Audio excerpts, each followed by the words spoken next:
Hello sir.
என்ன video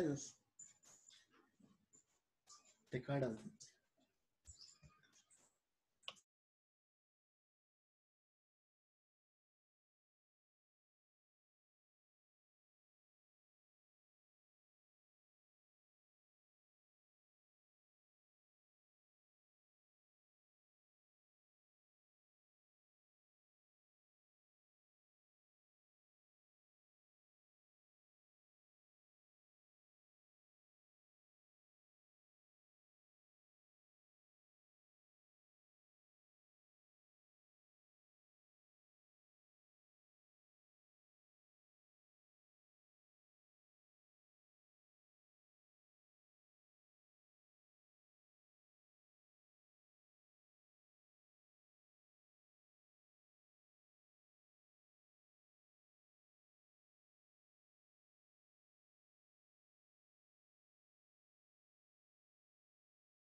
Hello, sir. Am I audible, sir?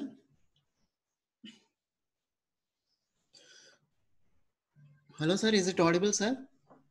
Yes, yes. Sanjay, it's Yes, sir. okay. Yeah, thank you, sir. Thank you.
Sir, PPT is visible, sir.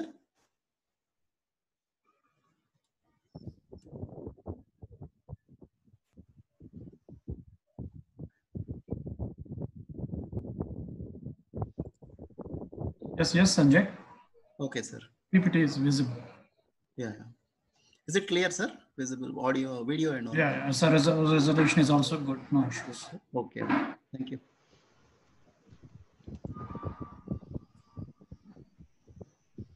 Sanjay, is this extension for the last session? You are going to continue from there itself? Yeah. Previously, I have. Somewhat it is extension. But the thing is, here server side also some aspects are there. So that server side, how we connect to Android, we'll see in tomorrow's session. Today it is Previously, server. you have discussed about that Android Studio and basic things only. Okay. Now this is an advanced. We Yes, sir. can Yes. say it is an advanced one. Like hybrid app, something like hybrid app we are trying to develop. Okay. So server side today we'll see, and tomorrow we'll continue with Android side, sir. Last time మనం చేసింది అది ఆ code share చేయలేదు, ఈసారి చేసే కొన్ని share చేయండి. అది చేయలేదా సార్, మీకు షేర్ చేయలేదా? చేయండి. మీ వాట్సాప్ మీ నెంబర్ ఉంటే నేను దానికి మొత్తం ఆ వీడియో సెషన్ ఐపికే కోడ్ అంతా ఇచ్చేస్తాను సార్. నేను వాట్సాప్ మెసేజ్ పెడుతున్నాను. Okay sir.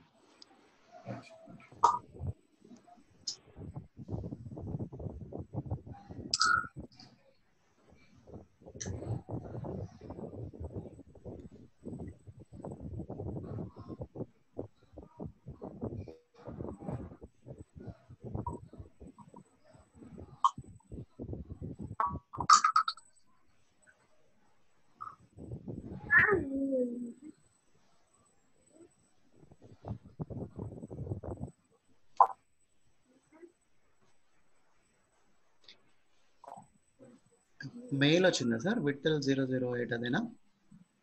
అదే. Yeah I'll share to that. Yeah, thank you.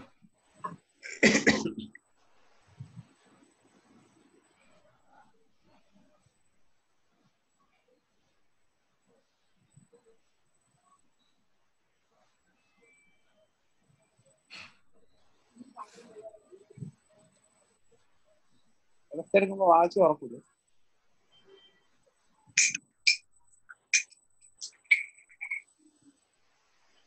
ഈ പ്ലഗ് കൂട്ടിട്ടാ വാഷിംഗ് മെഷീൻ ആൾക്കാരുടെ പ്ലഗൊക്കെ നീ ഊരി. ആൾക്കാരുടെ പ്ലഗൊക്കെ നീ ഊരി. Sir, this is that, sir. You can check in your WhatsApp. Good morning, sir. Good afternoon, Sanjay. Good afternoon, sir. Sir, shall we start, sir, or we have to wait for some time? You can, first of all, I request all the participants to register. Yes, sir. So within 2 minutes, you can start. Okay, sir. Okay. You can share the link in the chat box, Sanjay. Sir, sir. Which link, sir? That one, registration. Registration, Google form. Google Forms. Okay, okay. Yeah, I have got it. I will share it anyway. I have got it. Okay, sir. Thank you, sir.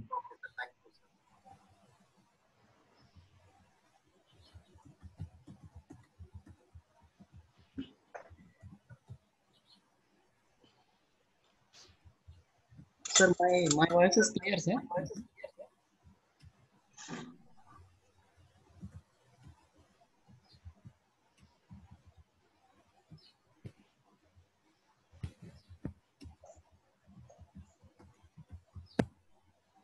Your voice is audible. Okay, sir. Thank you.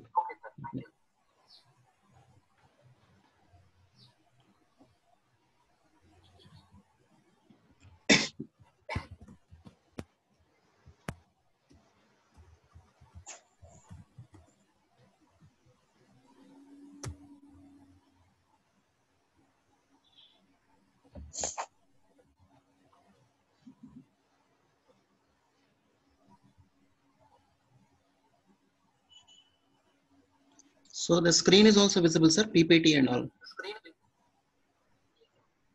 PPT is okay. PPT is also fine. Yes, sir. So I think some participants were there. 11 are there. 11 participants. Actually, yeah. Yeah. I think people will join very soon. Yes, sir. Within 1 minute, you can start. Within 1 minute, you can start. Okay. So you want me to start, sir? With just a minute. Okay, I'll Just wait. wait for a minute. Okay, sir. I'll wait. Some people are registering. Yes, sir. Yes, sir. So we'll start by 2:15 like that. 2:15. No. You can start by 2:10. 2:10. Okay, okay.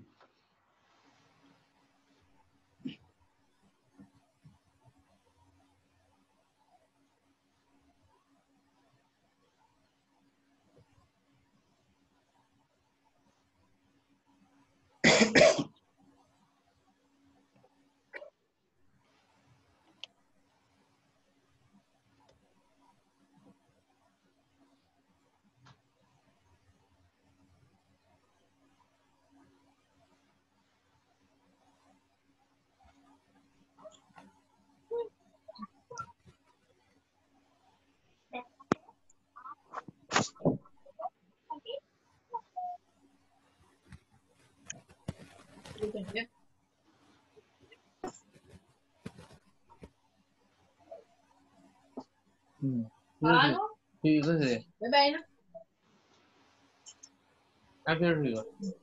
ना बेटा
Okay, good evening, all the participants. So this is Sanjay Kumar, JTO from RTTC Hyderabad. Today, we are going to discuss about web services on the server side. First of all, before starting this, I should make it clear, first of all, what is a web service? So web service, it can be defined in a variety of ways, it is a client server application or application component for communication. That means, for example, today I'm going to show something on the server, some data on the server. That data, it can be accessed by a client like Android mobile phone or maybe some other client. It need not be Android, maybe iPhone or maybe some other software like another software developed in Python, PHP, .NET, etc. So that is that. That is the method of communication between two devices also can be sometimes a web service. Like, so for example, you want to control a router from your computer, then also some interface is required. In such situations also web services come into picture. And it is a software system for the interoperable machine-to-machine communication. And it is a collection of standards or protocols. So many protocols or standards, a collection of it for exchanging information between two devices or applications broadly. So that is what is a web service. It is like an interface between two different software systems. Then coming to the next slide, as you see here, I have given a figure here, a diagram. In this you can see there are various programming languages on the left and right. Of course, there are 3 programming languages to the left and 3 programming languages to the right. And in between, what you see is web services. This is what web services will do. That means if you want to communicate from a Java application to a PHP application or vice versa, then in between you need web services. That means Java can send data to PHP and PHP can send data to Java, but directly they cannot send. They need some interface, and that interface is web services. And here we are having this web services in between any 2 different languages or even sometimes same language also. You can use Java to Java also, .NET to .NET also, PHP to PHP also. So that is how web services are devised. And if you come down, there are 2 types of web services here, mainly based on one thing called a SOAP towards the left, and towards the right there is another thing called RESTful. SOAP is a protocol, whereas REST is not a protocol. It is a concept, okay, representational state transformation concept, REST. SOAP means Simple Object Access Protocol. So these 2 are the different varieties of web services presently available for us in our software systems. Coming to the components of a web service. First of all, what is a web service? Suppose you have a weather app in your Android. That weather app gets information about today's temperature, yesterday's temperature, next 1 month information about temperature, climate, and all conditions, humidity. Where from it is getting? It is getting from a distant server. And the data is sent from the server to that weather app through an interface called web service. So that is why web services are important. Similarly, you take WhatsApp. WhatsApp also same concept. So this is how these web services are used. And the basic components of a web service are, there are 3 major web service components, namely SOAP. SOAP means Simple Object Access Protocol, how to access a object. And the second thing is WSDL. It is WSDL, simply called as WSDL, Web Services Description Language. That means what it has means, it will describe the type of web services that are available for from a particular server to a particular client. and UDDI. UDDI means Universal Description, Discovery, and Integration. Integrating various softwares by universal description formats and discovery of the various formats will all be done by UDDI interface. And these are the essential components of a web service. Now, if we take SOAP web services, SOAP stands for Simple Object Access Protocol. It is basically it generates the data in the form of XML. That means when this web service is used from a server, the output of the server is simply in a data format called XML. As you all might be knowing, XML means extensible markup language. That means all the data which you have retrieved from your server to send it to a particular client will be converted into a XML format. XML mainly consists of tags inside tags, and within the tags data will be embedded. So this is how XML will be there. So SOAP mainly generates XML type of data. And SOAP is a W3C, that means Worldwide Consortium recommendation, Worldwide Web Consortium recommendation for communication between two applications. As I said, it is XML based. It is platform independent because XML is platform independent basically. It can be generated by any platform, on any platform. On Windows, it will run XML. On Linux, it will run. On Mac, it will run. And it is also language independent XML. That means Java can understand XML. So also PHP can understand. Python can understand. .NET. You name any programming language, it understands or parses XML and gets data from it. So that is why it is called a universal data format. XML is one of the universal data formats. And by using SOAP, you will be able to interact with other programming language applications also. That is the basic advantage. Using this SOAP web service, because it generates an XML data, either the one side you are using Java, other side you are using Python means both can interact through SOAP because both can understand XML and SOAP generates XML. So that's why there is a communication between Java application and Python application. Similarly, Python and PHP, like that. There are some advantages of this SOAP web service. One is web service security. SOAP defines its own security, known as the WS security. And it is language and platform independent, as you have already seen. Because SOAP web services can be written in any programming language and executed in any platform. But it has some major disadvantages also, SOAP, and it is relatively an older type of web service that is being used.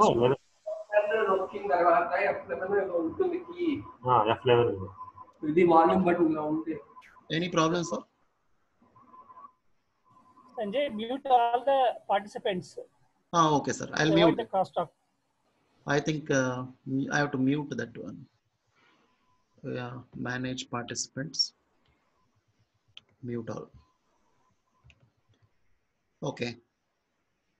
So though SOAP is having some advantages, it is also disadvantages in that the main problem here is it is very slow. SOAP uses XML format and that must be parsed, and parsing XML is very sometimes slow, and it defines many standards that must be followed while developing the SOAP applications. And it consumes more bandwidth and resource. And one more disadvantage is SOAP depends on this web service description language, WSDL dependent. That means whenever you write a web service in SOAP, another file also must be written in XML. The voice is very low, Sanjay. Sir, voice is low, sir. Hello. Sanjay? Hello, sir. Sir, I am able to hear you, sir. Yeah. So my voice is low, sir.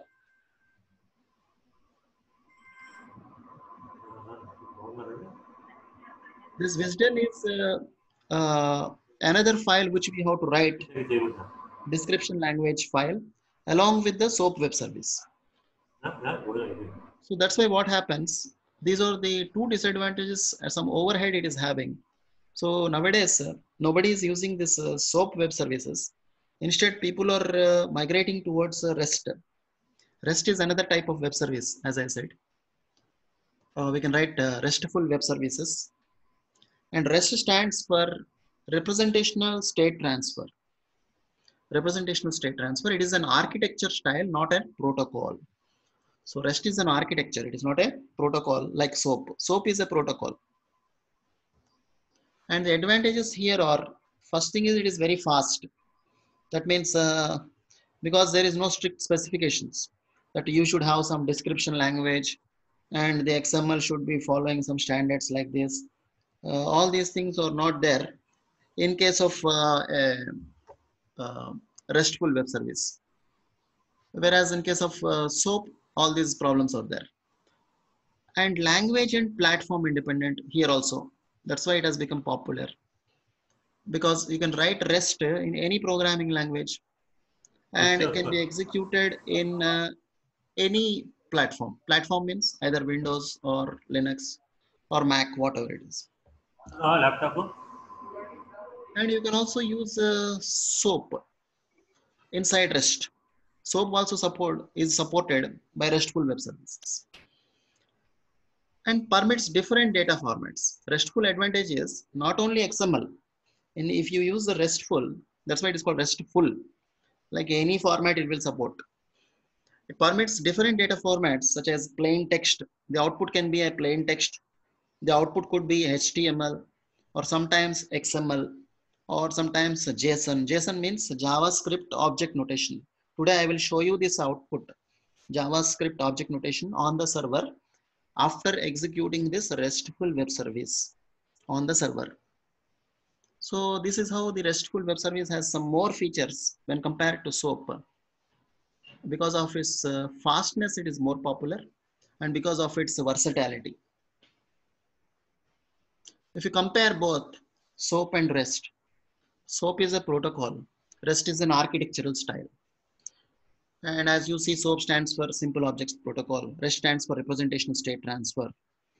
SOAP can't use REST because it is a protocol, but REST can use because it is an architecture. SOAP because it is a concept and can be used and can use any protocol. Even REST can use HTTP also. HTTP, Simple Hypertext Transfer Protocol. SOAP uses services interfaces to expose the business logic. That is one disadvantage. That means some interface, SOAP interface has to be given in the form of a method, and that method has to be executed as a RPC. RPC means remote procedure call. Whereas REST uses a simple URI type of business logic. URI means Uniform Resource Identifier. I'll show you what this is. You need not worry about this. Now you may not be understanding, but what is URI and how REST extracts the data just by using URI, I will show you. And JAX-WS is the basic Java Web Services API that is used for developing SOAP web services. Whereas if you want RESTful services, you have the conventional JAX-RS. JAX-RS is the Java API for RESTful web services. And SOAP defines standards to be strictly followed. REST doesn't define too much standards. That is one thing. And SOAP requires more bandwidth. REST requires less bandwidth. Already we have seen. SOAP defines its own security, whereas RESTful web services inherit security measures from the underlying transport. Because today, I will show you this RESTful web service running on a particular framework. That framework provides the security rather than the REST. And SOAP permits XML data format only, whereas REST permits all these plain text, HTML, XML, JSON, etc. And SOAP is less preferred, REST more preferred than SOAP. Currently in the industry, REST is widely used in the IT industry rather than SOAP. Before going to our actual thing, let us also know what is the service-oriented architecture. This is in short called as SOA. A service-oriented architecture or SOA is a design pattern which is designed to build distributed systems. That means you have various systems. In one office, you have some Python application. Another office, you have some Java application.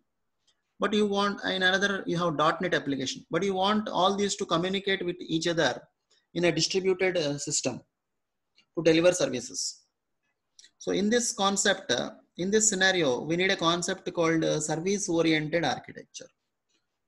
It's only a concept and not limited to any programming language or platform. It's just a concept. That means communication between two different or n different softwares.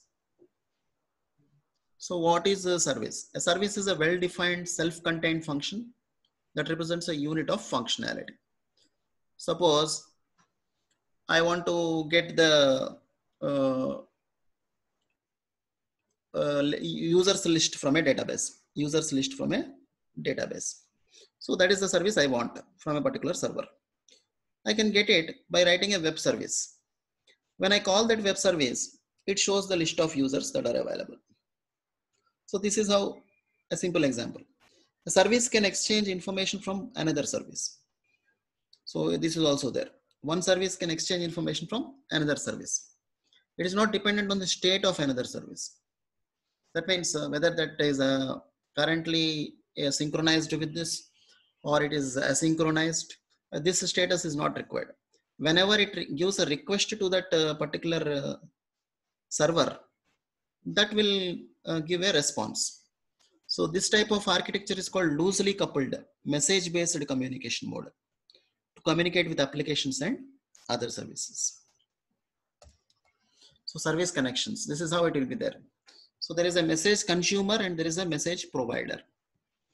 So the message consumer, it gives a service request to the message provider, and message provider in response sends a service response. This is how our SOA should work, the architecture.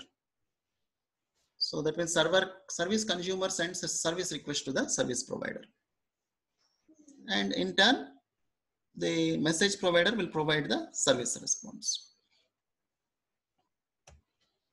This is the service oriented terminologies, some of the terminologies. So if you take applications or services, service consumer, it is called service consumer, and the services, first they have to be located, and there should be a service broker, and finally the service provider will give the response to the service consumer. So this is that. And the terminologies in SOA, services means the services are the logical entities defined by one or more published interfaces. As I said, interfaces means they connect to two different softwares. Our web service is a interface. That's why it is like that. And the service provider is a software entity that implements a service specification. And service consumer, it can be called as a requester or client. In our case, service provider is our server today, and service consumer is the Android mobile on which we need the data from the server.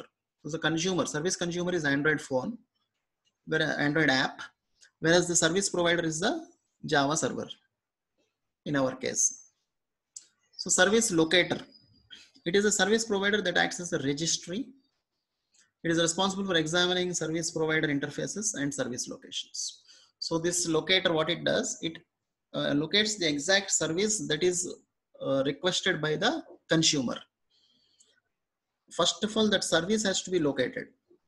So that after locating that particular service provider interface, then that service provider will be connected to service consumer. And service broker, it is a service provider that passes service requests to one or more additional service providers. That means if this service is not available on this server, let us say, then what the service broker will do, it will redirect your request to some other service provider which is having that particular service. So these are some of the terminologies which you have in SOA. And the characteristics of SOA, if you have, they are loosely coupled. That means nothing is tightly coupled here. See, if one service is not available from a particular service provider, you can easily go to the next service provider to get that service. There is nothing like only this server should provide you all the data. You can go to another service provider. So that type of a flexibility is there. That's why it is called loosely coupled. And they support interoperability naturally. SOA architectures will support interoperability because one server may be in Python, other server may be in Java, and your client may be in Android. But you can get data from Java as well as Python to your Android. So they support interoperability. And they are location transparent. That means, what is this location transparent means? So the server is URI. The URI, as I said, Uniform Resource Identifier. It identifies from which server it is getting. So it is transparent. And they are self-contained. Self-contained means actually everything, whatever service you want, you can get it from all the different servers without any problem if you use a SOA. So these are some of the characteristics. And components of service-oriented architecture. So these are the components which you have: business process, service, service description, service communication protocol, and transport. And there is a service registry. Service registry means the list of all the services that are available.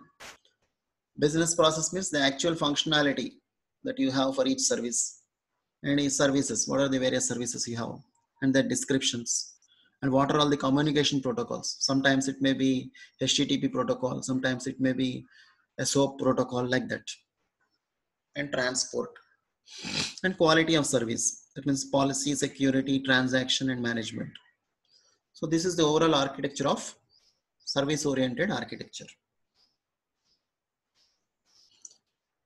So functional aspects contains transport. It transports the service requests from the service consumer to the service provider, and service responses from the service provider to the service consumer.